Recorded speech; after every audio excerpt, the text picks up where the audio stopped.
what's up? What's up? We're back here in my kitchen, and Dave Bokerhurst is going to show you guys his very famous low-fat burrito recipe that is really going to hit the spot. If you like Mexican whatsoever, it's going to be high protein, low carb, low fat. It's probably my second favorite recipe that he's shown me in the 25 that I've seen from him. So I strategically asked him to come over at 12:15 because I'm hungry and I want some lunch, and I think the camera guy Dave over here wants some lunch as well. So we're all gonna have some lunch as long as they come out as good as the last time I tried them. Is that cool? Sounds good to me, man. All right, so take it away. Show these guys what's up. Okay. Thanks again, guys. I just wanted to go over, a healthy alternative to one of my favorite Mexican meals, a burrito. Every Friday night we used to call it Cinco de Friday, and head out for some Mexican eats.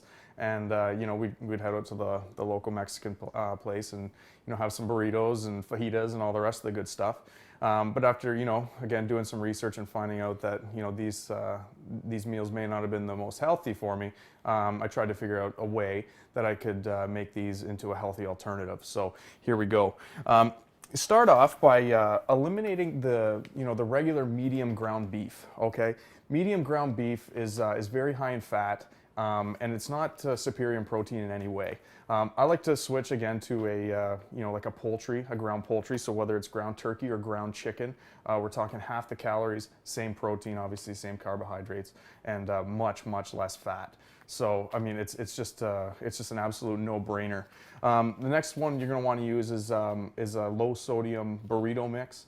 Okay, this just kind of flavors the meat and the vegetables for you, and still gives it that real nice flavor. For vegetables, okay, I've got them all diced up here. As I said, we're gonna have some lunch. I personally like peppers. I love peppers. You can throw some onions in there. If there's other vegetables that you do enjoy, like zucchinis or whatever, they taste just as good in them. But I like onions, peppers, so I like to mix those. A lot of people obviously love lettuce on theirs. There's no problem with using the regular iceberg lettuce. It's just not as healthy or have the benefits that a darker spinach would have. Obviously more fiber, helps you fill up, feel full longer, appetite suppression, all that great stuff. So I mean that's another alternative that you can use to your regular iceberg lettuce. Now for cheese, people love cheese on their burritos. I'm not a huge cheese fan. But you can get a fat-free cheese or a low-fat cheese that you can put on these burritos, and they'll taste very, very good. Again, I don't love cheese, so I don't normally have it, but again, 1 tablespoon. It's going to be low in calories, low in fat, and it's a good alternative. Salsa is a staple. Salsa is healthy. Full of all kinds of great vegetables on the inside. So don't be afraid to throw a little bit of that on there. Now, you're going to cook all of your vegetables and stuff in an olive oil. It's much better than your regular butters or your vegetable oils. So just, a couple tablespoons of butter, of olive oil, and those vegetables are going to taste fantastic. Now, for the wrap, okay? For the wrap of the burrito, you want to get away from the white flour wraps and go with the whole grain wrap, okay? To me, they taste the exact same.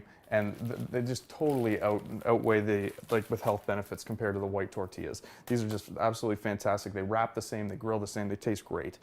Now, the last topping that absolutely kills physiques is people just love their sour cream. Love their sour cream. They like to pile it on, and we're talking you can get upwards of 150, 200 calories, with a couple tablespoons of sour cream. I like to replace it with a Greek yogurt. Okay. We're talking, about 60% less calories in a Greek yogurt and triple the protein. A very, very good alternative. And it still has that same sour cream texture. And mixed in with the salsa, it tastes very, very good. So I highly, highly recommend, replacing your Greek yogurt for your sour cream. Do it on baked potatoes, any of that stuff too. It tastes absolutely fantastic. So what we're gonna do, as you said, we're gonna have some lunch, okay? I'm gonna cook this stuff up. I'll get everything together right before we wrap it. I'll show you what it looks like. It's going to look just like a regular Mexican burrito. So we'll see you in a second. Okay, so we're back. We finished up making all the burrito mix. So here's what's left of it. We got our nice bit of meat and vegetables and all the rest of it in there. As we said, we're having lunch, the 3 of us. So I've just laid out the 3 plates, and we're going to be able to dress them any way we can. So again, recapping, we've got our salsa, we've got our fat-free cheese. we've got our spinach lettuce, and of course our sour cream replacement of Greek yogurt. So, the one thing I wanted to point out, as stated earlier when we're talking about calories, you go to a Mexican restaurant and those Mexican burritos, we're talking a minimum of 1,000 calories per burrito once they get smothered in their sour cream and their cheese and medium ground beef. Each one of these, this makes about 4. Each one of these comes out to about 450 calories, and they're filled with all kinds of nutrients, along with hitting every major food group in here. So you basically don't even need a side dish with these. You can just toss everything in your whole grain wrap and wrap it up, and you're ready to go. So you do more than cut the calories in half, and that's the best ones that you'll get at a Mexican restaurant. So anyways, we're going to post the recipe right after this video ends.